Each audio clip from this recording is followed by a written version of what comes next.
देखा जाए। अगला हम लोग देखें अगर तो टाइप्स ऑफ ड्रग्स, औषध के प्रकार, इसके बारे में हम लोग को पढ़ना है। नहीं, औषध के प्रकार के बारे में पढ़ना है, जिसमें सबसे पहले लिखा हुआ है इसमें प्रति अम्ल, जिसको एंटा एसिड कहते हैं। ठीक है, तो एंटा एसिड नाम से ही लग रहा है कि नहीं एसिडिटी का दवाई है, ध्यान रखना है। ठीक है, कभी कभी ऐसा होता है कि हम लोग का जो बॉडी होता है वो ज़्यादा अम्ल प्रोड्यूस करने लगता है, ध्यान रखना है। एक मिनट, हेलो।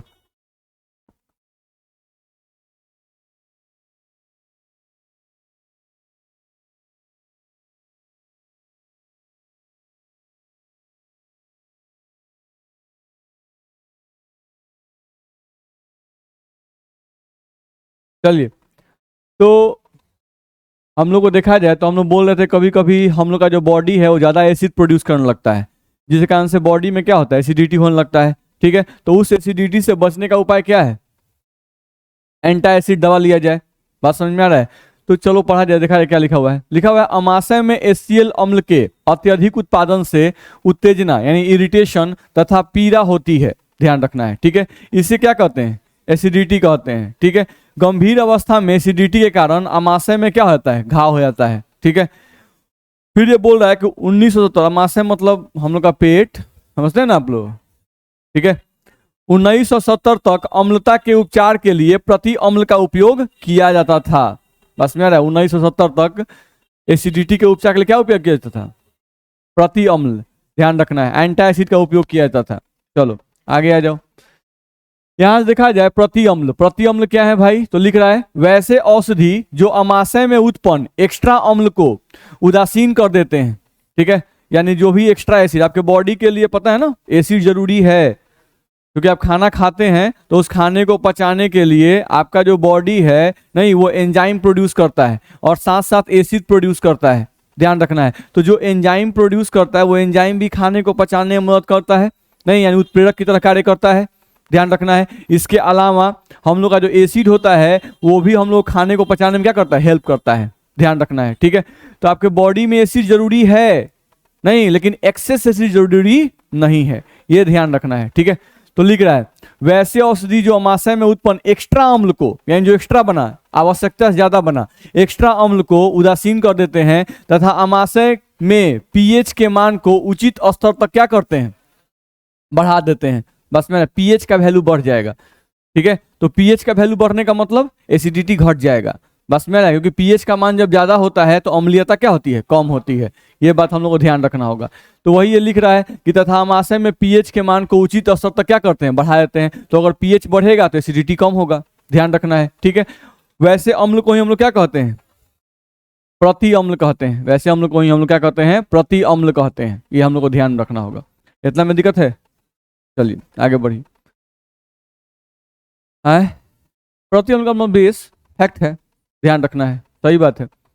चलो, हम लोग को एग्जाम्पल दिया प्रति अम्ल का, यानी कि जिस समय पुराने समय में जो प्रति अम्ल यूज किया जाता था उन प्रति अम्ल का एग्जाम्पल दिया, जैसे baking soda, sodium bicarbonate NaSCO3, ये एक एंटासिड है, ध्यान रखना है। ठीक है, बेकिंग सोडा जो है ये आपका बेस है, NaSCO3 आपका बेस है जो एसिड को कम करता है, न्यूट्रलाइज करता है। ठीक है, देखो तो क्या लिखा हुआ है, परंतु NaHCO3 का अधिक उपयोग हमारे आमाशय को क्या करता है, क्षारीय कर देता है, जिसको मेंटेन करने के लिए हमारा शरीर फिर अधिक अम्ल का उत्पादन करने लगता है, ध्यान रखना है। यानी कि जो बेकिंग सोडा अगर आप यूज करते हो एसिडिटी को कम करने के लिए, नहीं तो ये बेकिंग सोडा क्या करता है कि आपके आमाशय में जाके एसिड को न्यूट्रलाइज कर देता है और जो आमाशय एसिडिक होना चाहिए उसको बेसिक करने लगता है। मेरी बात समझ में आ रही है? नहीं, वो क्या करने लगता है, उसको बेसिक करने लगता है। तो अगर आमाशय आपका बेसिक होने लगेगा, अगर आमाशय आपका बेसिक होने लगेगा तो बॉडी को बेसिक आमाशय नहीं चाहिए, उसको एसिडिक ही स्लाइटली चाहिए। तो वो क्या करेगा, और ज्यादा एसिड प्रोड्यूस करना शुरू कर देगा, ध्यान रखना है। तो आप दवाई तो खाए थे, कुछ देर के लिए आराम होगा, लेकिन बॉडी फिर न्यूट्रलिटी मेंटेन करने के लिए ज्यादा एसिड प्रोड्यूस करना शुरू कर देगा, ध्यान रखना है। तो फिर दिक्कत ही है।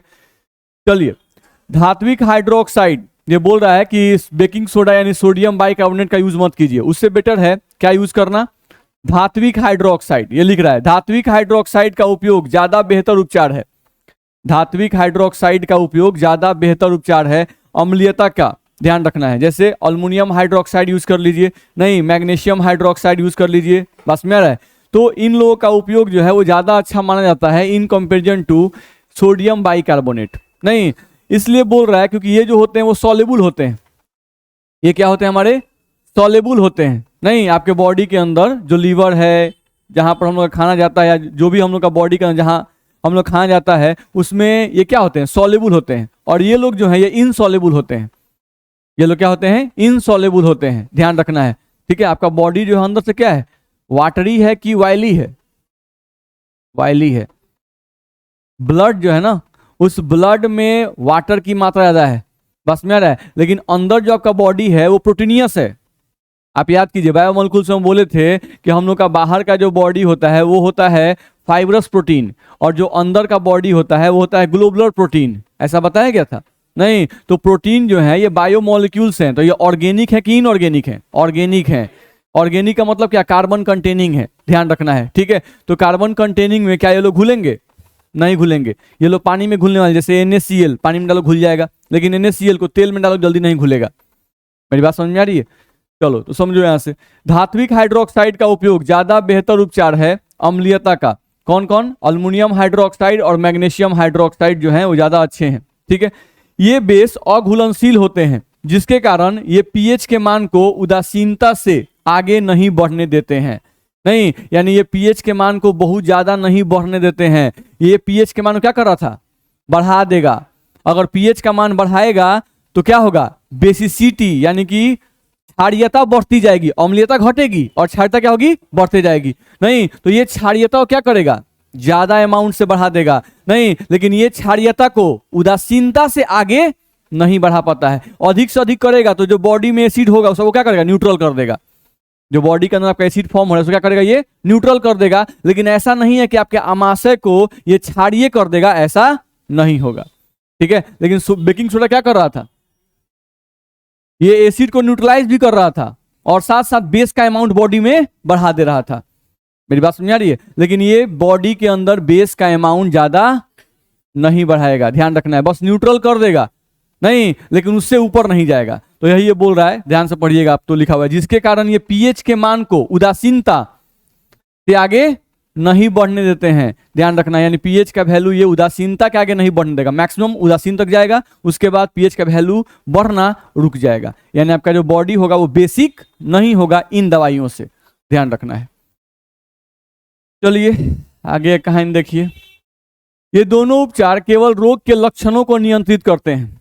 ये दोनों उपचार जो है, यानी आप बेकिंग सोडा यूज कीजिए, चाहे मैग्नीशियम हाइड्रोक्साइड यूज कीजिए, चाहे अल्युमिनियम हाइड्रोक्साइड यूज कीजिए, ये क्या करते हैं, ये सिर्फ आपको लक्षणों का नियंत्रण करते हैं, कारण का नहीं। यानी बॉडी में एसिड उत्पन्न हुआ, आप दवाई खाए, आई जाके क्या किया, एसिड को कम कर दिया, बस मेरा बस यही काम किया, लेकिन कारण का उपचार नहीं हुआ। कारण का मतलब जो है बॉडी आखिर क्यों ज्यादा एसिड उत्पन्न कर रहा है, नहीं, आखिर उस कारण का पता करके उस कारण को अगर रोक दिया जाए तो हमेशा एसिडिटी उत्पन्न नहीं होगा, ध्यान रखना है। बस एसिड उत्पन्न हुआ, दवाई खाए, एसिडिटी कम हो गया तो फिर कल हो जाएगा, फिर परसों हो जाएगा, तो परेशानी रहेंगे।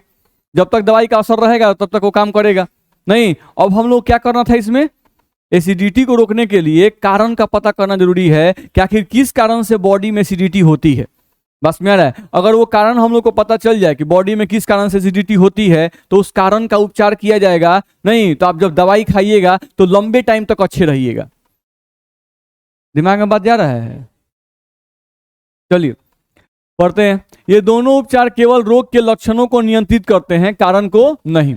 अर्थात ये दोनों औषध सिर्फ आमाशय में उत्पन्न एक्स्ट्रा अम्ल को न्यूट्रलाइज कर देती हैं, जिससे कुछ देर के लिए एसिडिटी से आराम मिल जाता है, कुछ देर के लिए आपको एसिडिटी से आराम मिल जाता है। लेकिन यह एसिड हमारे आमाशय में किस कारण से उत्पन्न हो रहा है, आखिर वो कौन से बायोलॉजिकल क्रिया है जिसके कारण ज्यादा अम्ल उत्पन्न हो रहा है, ये दवाइयां उस बायोलॉजिकल कारण का निवारण नहीं करती हैं, ध्यान रखना है, बस में आ रहा है। यानी ये दवाई जो है पहले यूज किया जाता था, अच्छा दवाई नहीं है, ध्यान रखना है। चलिए पढ़ा जाए।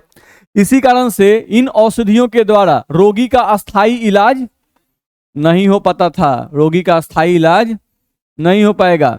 अर्थात इन औषधियों से रोगी का उपचार आसान नहीं था।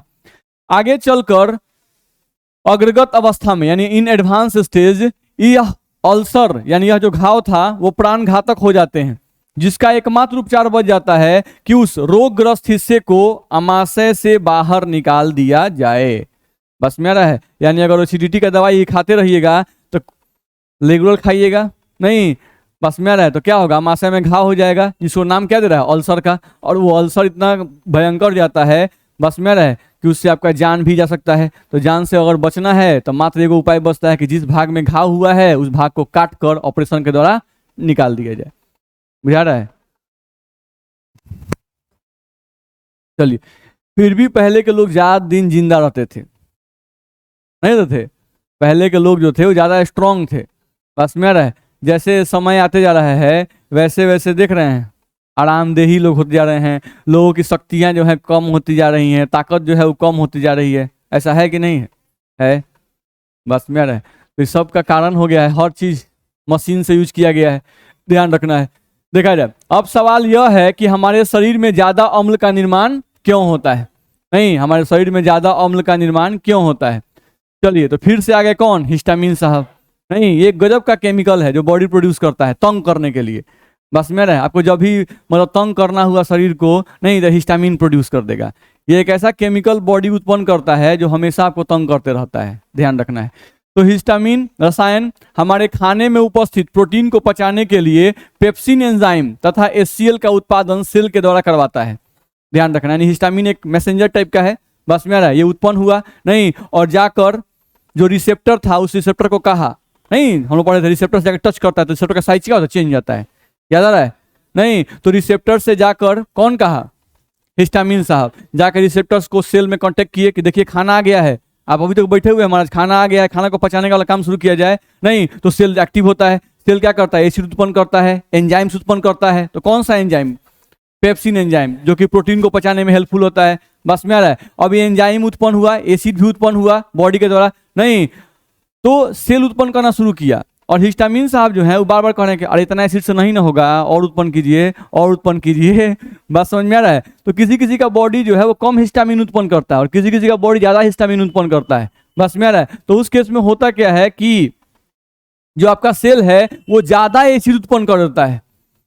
बस में आ रहा है? यानी मैसेज गलत जा रहा है सेल के पास। बस में आ रहा है? गलत मैसेज बार बार जा रहा है। यानी हिस्टामिन साहब को अगर रोक दिया जाए नहीं तो सेल ठीक ठाक काम करेगा।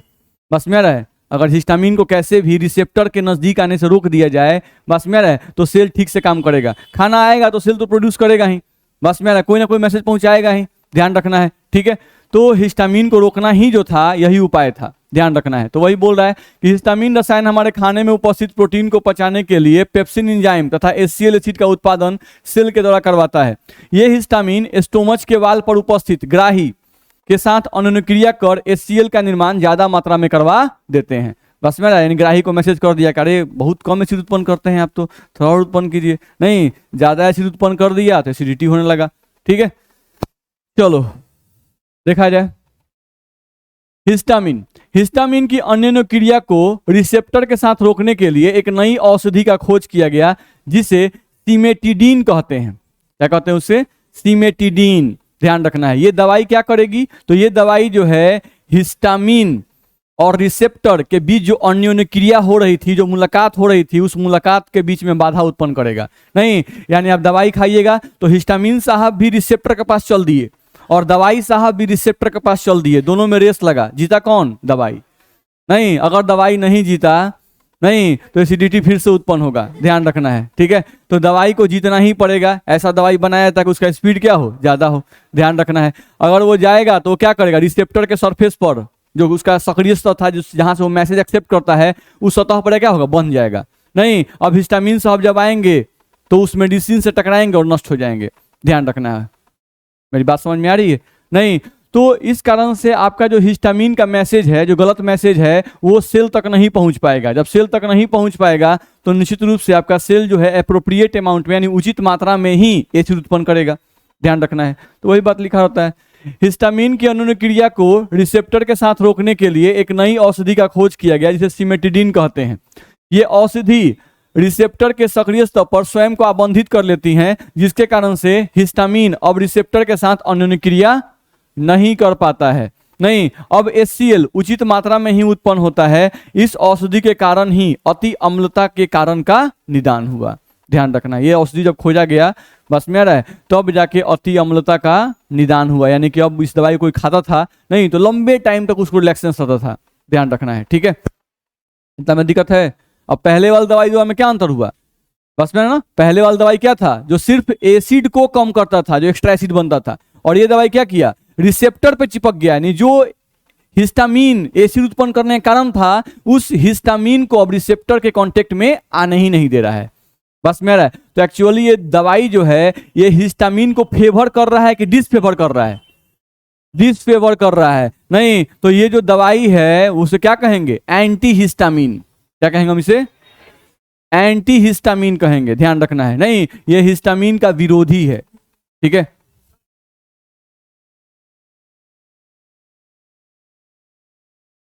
किससे कांटेक्ट में,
देखा जाए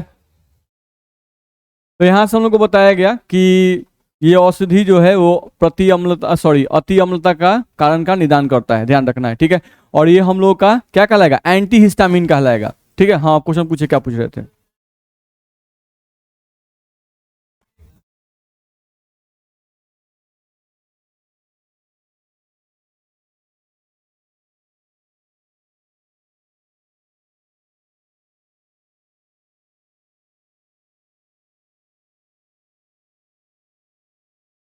हम नहीं समझ रहे, क्वेश्चन ही नहीं समझ में आ रहा है।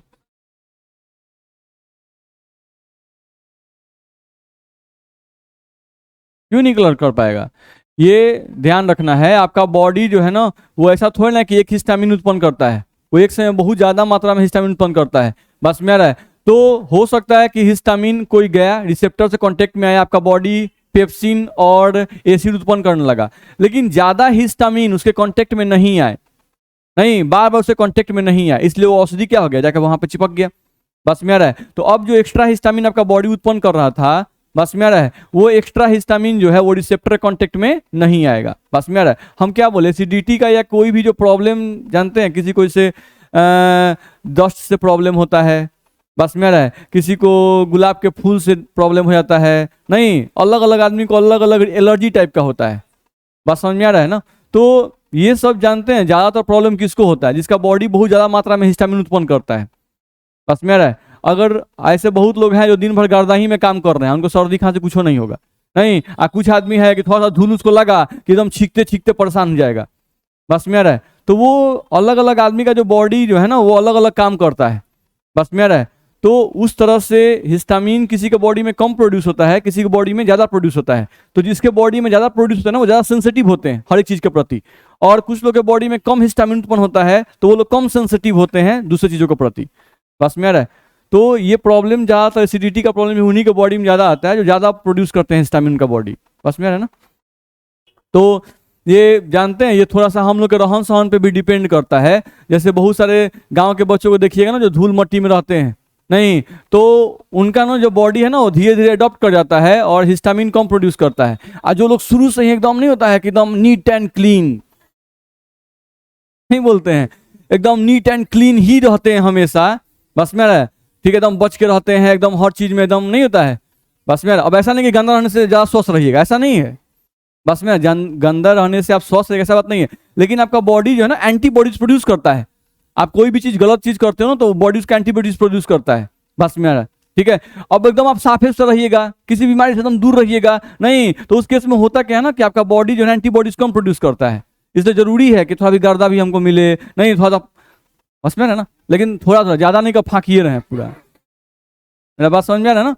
तो लिमिटेड अमाउंट में आपके बॉडी की प्रतिरोधक क्षमता बनी रहती है, बस में है ना। अब नहीं तक हम आराम से रहेंगे, तो आराम से अगर रहेंगे तो हम लोग क्या बोलते हैं, आपका बॉडी एंजाइम प्रोड्यूस करना बंद कर देगा। कैसे बहुत जो आरामदेही लोग होते हैं तो शुगर हो जाता है, हार्ट अटैक आ जाता है, नहीं। अब वही किसी लेबर को सुनते हैं जो दिन रात खट रहा है, पूरा पसीना से उसका गिर रहा है, सुने कि जल्दी उसको हार्ट अटैक आ जाए, नहीं हार्ट अटैक उसको जल्दी आएगा, बस में आ रहा है ना, ठीक है। तो फैक्ट डिपेंड करता है थोड़ा बहुत। चलिए आगे बढ़े हम लोग। ये बोल रहा है कि इस औषध का महत्व इतना था कि जब तक अति अम्लता यानी हाइपर एसिडिटी के लिए दूसरी दवाई की खोज नहीं हुई थी, यह संसार की सबसे अधिक बिकने वाली औषध थी। ध्यान रखना है, इंडिया की नहीं, संसार की, बस में ना, पूरे वर्ल्ड में सबसे ज्यादा बिकने वाला दवाई था ये, ध्यान रखना है, ठीक है। आगे चलकर इस रोग के लिए दूसरा दवाई आया रेनिटिडीन, जिसको जैंटेक औषधि के नाम से भी जानते हैं, बस में रहा है। इन दवाइयों को एंटीहिस्टामिन भी कहते हैं, इन दवाइयों को एंटीहिस्टामिन भी कहा जाता है, क्योंकि ये हिस्टामिन के प्राकृतिक कार्य में बाधा डालती हैं, ध्यान रखना, इसलिए इनको एंटीहिस्टामिन कहा जाता है। इतना में दिक्कत है। चलिए अब इनका जो फिगर है वो बनाया हुआ है इस तरह से कुछ, ध्यान रखना है, ठीक है। हिस्टामिन जो है एक ऑर्गेनिक कंपाउंड है, नाइट्रोजन कंटेनिंग ऑर्गेनिक कंपाउंड है, ध्यान रखना है, ठीक है। जैसे नाम से भी नहीं लग रहा है, हिस्टा और एमीन, हिस्ट प्लस एमीन से बना हुआ है। तो हिस्ट का मतलब देखिएगा ना, तो हिस्ट का अगर मीनिंग हम सर्च करते हैं तो इसका मीनिंग होता है टिश्यूज, कहा जाता है टिश्यूज, नहीं, और एमीन का मतलब होता है NH2, ध्यान रखना है। तो ये बोलता है कि हिस्टामिन जो है ये एक ऑर्गेनिक कंपाउंड है जो कि एमीन रखता है, ध्यान रखना है, ठीक है। तो ये बात, नाइट्रोजन कंटेनिंग आपका ऑर्गेनिक कंपाउंड है ये।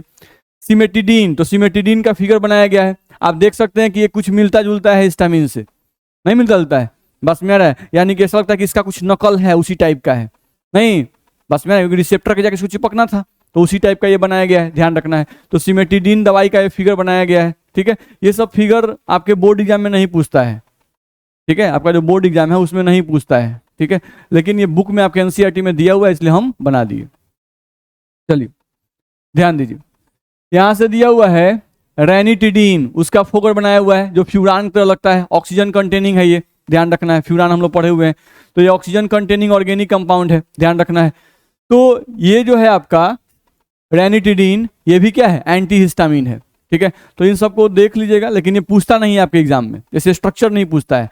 एग्जाम में क्या पूछता है कि जनरली हम लोगों का जो अम्लीयता है, एसिडिटी है, उसके लिए कौन सा दवाई यूज करते हैं, बस में आ रहा है, ठीक है, या ये दवाइयाँ कैसे काम करती हैं, ये जो दवाइयाँ हैं वो कैसे काम करती हैं, इसके बारे में पूछा जाता है। तो आपको नाम याद ना चाहिए कौन सी दवाई है और ये कैसे काम करते हैं, नहीं, ये आपको ध्यान में होना चाहिए, ठीक है। तो बहुत कॉमन सी बात है।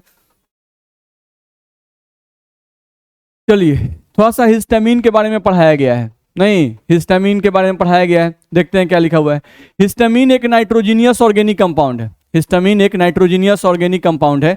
क्या लिख रहा है, कुछ व्यक्ति कुछ औषधियों, डस्ट, पॉल्यूशन, कैट, फर या कुछ खाद्य पदार्थ के प्रति अति संवेदनशील होते हैं, नहीं, इस अति संवेदनशीलता को एलर्जी कहते हैं, इस अति संवेदनशीलता को क्या कहते हैं, एलर्जी कहते हैं। बस में किसी को कुछ खाने से प्रॉब्लम है, किसी को किसी खास दवाई से प्रॉब्लम होने लगता है, बस में आ रहा है, तो उसको हम लोग क्या कहते हैं, एलर्जी। यह एलर्जी हमारे शरीर में हिस्टामिन नामक रसायन के उत्पन्न होने से होता है, ध्यान रखना है। आपके बॉडी में ज्यादा हिस्टामिन उत्पन्न होता है, नहीं, तो आपका बॉडी जो होगा वो ज्यादा एलर्जिकल होगा, ध्यान रखना है। कम हिस्टामिन उत्पन्न होगा तो आपका बॉडी जो है कम एलर्जिकल होगा, ध्यान रखना है, ठीक है, क्योंकि हिस्टामिन बहुत एक्टिव है, तो वही सेल को बार बार गलत इंफॉर्मेशन देता है, बस में रहे, वो बार बार गलत इंफॉर्मेशन देगा, देखो भाई ये आ गया है, चलो प्रोड्यूस करो, बस जहां सेल प्रोड्यूस करना शुरू किया बस में आ रहा है, तो उसका बैड इफेक्ट जाने लगता है, ध्यान रखना है, ठीक है। जैसे एज फॉर एग्जाम्पल ये समझे हम लोग कि जैसे मान लो किसी को किसी खास खाने से प्रॉब्लम है, वो खाना वो गलती से खा लिया नहीं और उसका हिस्टामिन एक्टिव है,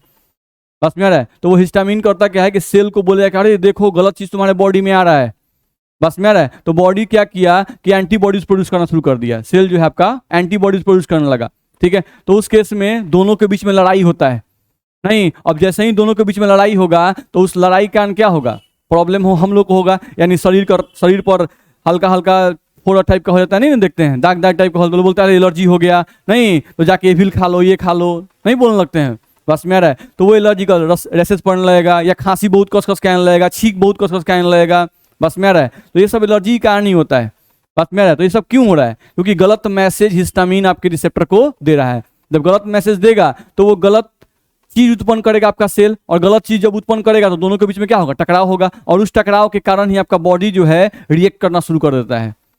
मेरी बात को समझ में आ रही है, ठीक है। चलो आगे बढ़े हम लोग, देखा जाए, ये लिख रहा है जैसे ही एलर्जिकल पदार्थ हमारे बॉडी के अंदर प्रवेश करता है, मास्ट सेल जो हिस्टामिन प्रोड्यूस होता है, वो किस सेल से प्रोड्यूस होता है, तो वो लिखा हुआ है मास्ट सेल हिस्टामिन उत्पन्न करता है।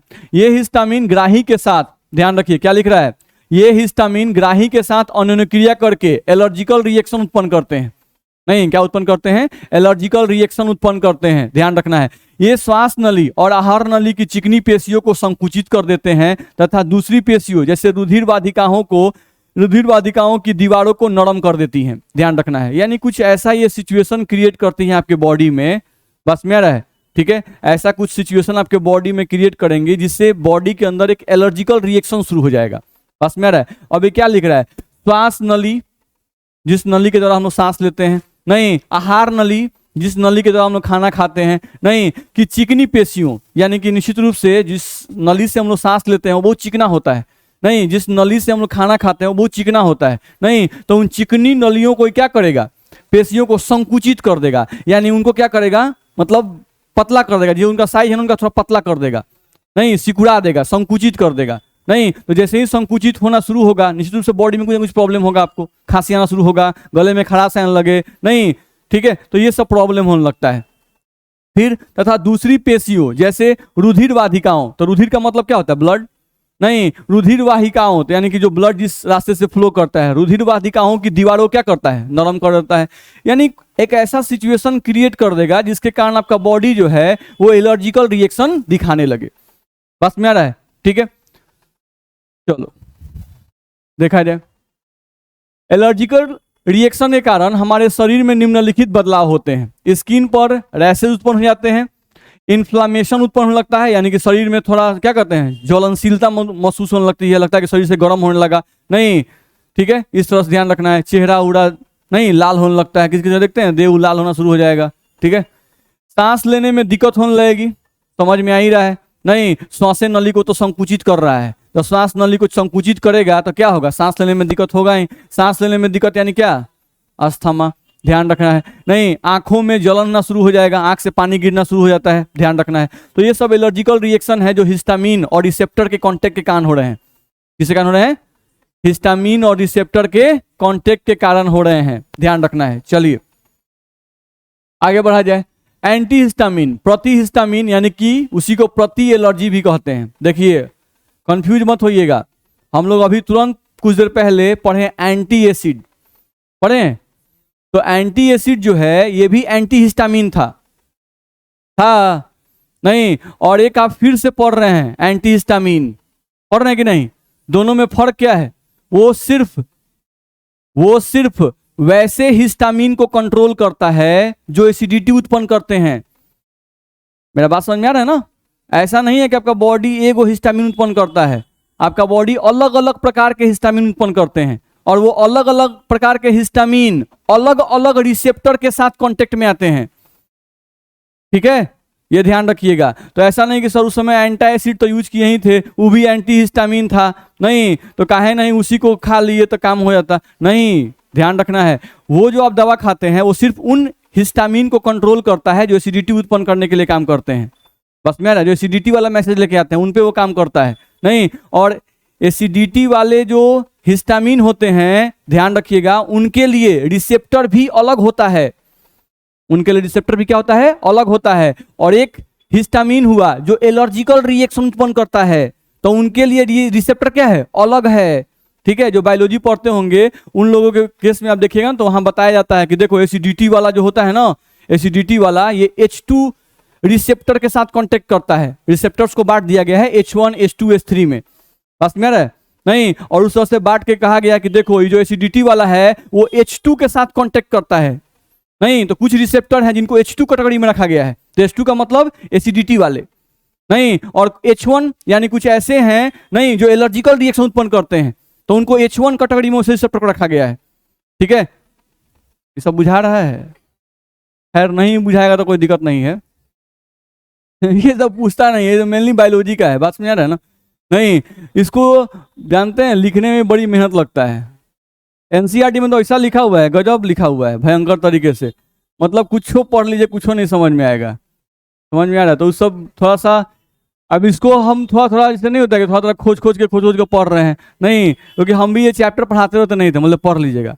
बस दवाई वाई का नाम लिखवाए थे नहीं तो दवाई का नाम लिखवाए थे, कोई एग्जाम में यही पूछता है, दवाई का नाम लिख लो, याद कर जाओ, और उसी में से आ जाएगा, बस मेरा है। लेकिन थोड़ा सा लगा कि थोड़ा और ढंग से इसको पढ़ाया जाए, तो पढ़ पढ़ के पढ़ा रहे हैं, नहीं तो पढ़ रहे हैं तो इसमें गजब गजब का चीज़ मिल रहा है, बस मेरा है। चलिए देखा जाए, तो यहाँ पे हम देख रहे हैं एंटी हिस्टामिन हिस्टामिन के साथ प्रतिस्पर्धा करते हैं तथा ये हिस्टामिन के प्राकृतिक कार्य में बाधा करते हैं। तो यहाँ भी एंटी हिस्टामिन काम वही है, देख रहे हो? काम कहाँ है? वही है जो वहां पर एंटी एसिड का था, इसका भी वही काम है, एंटी हिस्टामिन का, अलग काम नहीं है। लेकिन ये अलग रिसेप्टर पे काम करते हैं, नहीं, इनके लिए ये अलग हिस्टामिन को डिस्ट्रॉय करते हैं, ध्यान रखना है। ठीक है, चलो अब नाम क्या है? जो एलर्जिकल रिएक्शन आपके बॉडी के अंदर होता है, उस एलर्जिकल रिएक्शन को रोकने के लिए जो दवाई आप खाते हैं, एसिडिटी रोकने के लिए दूसरा था, सिमेटिडिन था, बस में आ रहा है। लेकिन यहाँ पर क्या आया? अब आपको एलर्जिकल रिएक्शन रोकना है अगर, तो आपको दवाई लेना पड़ेगा। वो कौन है? ब्रोमफेनिरामीन नहीं, या डाइमेटेप, ध्यान रखना है, और टरफेनाडीन या सेल्डेन, बस में आ रहा है ना? तो इन दवाइयों का उपयोग किया जाता है। चलिए देख लीजिए, लिख रहा है। अब सवाल यह उठता है कि ये औषधियां प्रतिहिस्टामिन हैं, तो एसिडिटी को खत्म करने के लिए इनका उपयोग क्यों नहीं किया जाता है? नहीं, अगर ये भी एंटी हिस्टामिन है तो एसिडिटी को खत्म करने के लिए इनका उपयोग क्यों नहीं किया जाता है? ठीक है, तो वो भी जो हम लोग बोलते वही लिखा हुआ है। इसका कारण यह है कि प्रति एलर्जिक यानी प्रति एलर्जी दवाई है, एलर्जी के जो दवाई लेते हैं या जो एसिडिटी के जो दवाई लेते हैं उसे क्या बोलते हैं? प्रति अम्ल। तो प्रति एलर्जी और प्रति अम्ल ये दोनों औषधियां अलग अलग ग्राहियों पर कार्य करते हैं, ध्यान रखना है। नहीं, सबके लिए रिसेप्टर सेम नहीं है, अलग अलग रिसेप्टर पर ये लोग काम करते हैं। बोलो दिक्कत है? नहीं, तो वही बात हम लोग को यहाँ से बताया गया है। अब यहां से आपको देखा जाए तो फिगर दिया हुआ है, नहीं, ब्रोमफेनिरामिन का फिगर दिया हुआ है, और ये आपको टरफेनाडीन का फिगर दिया हुआ है, नहीं, जिसको याद नहीं करना है, बस में रहे। ये नहीं पूछता है, नहीं, लेकिन आप आगे कोई कंपटीशन का तैयारी करते हैं तो उसमें पॉसिबिलिटी है इसका पूछता है, ध्यान रखना है। ठीक है, लेकिन बोर्ड एग्जाम में स्ट्रक्चर नहीं पूछता है, बातें पूछते हैं लेकिन स्ट्रक्चर नहीं पूछता है। चलो ठीक है, आज के लिए इतना ही।